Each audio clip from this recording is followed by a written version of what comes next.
Welcome, travelers. Have you ever wondered the real reason why the Tower of Pisa is leaning? Me too. Around 1174, the construction of the Tower of Pisa began. During the project's planning phase, a critical error in calculations was made.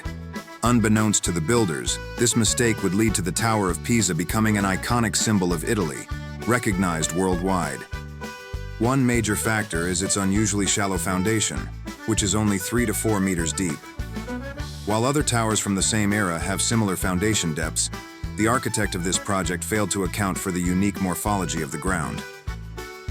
The soil beneath the tower is a mix of sand, clay, and shells, which proved inadequate to support the tower's massive weight. As construction progressed, the insufficient support caused the structure to tilt. This instability forced a temporary halt in building the tower. The construction was finally completed in 1350, with the last 3 floors built at an angle to try to correct the lean.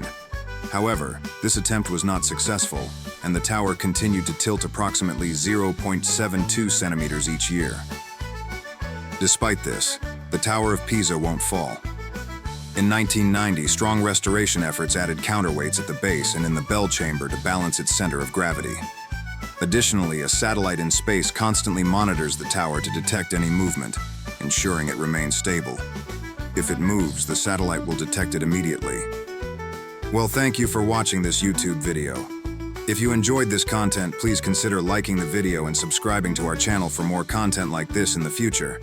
Stay tuned for more exciting videos coming soon.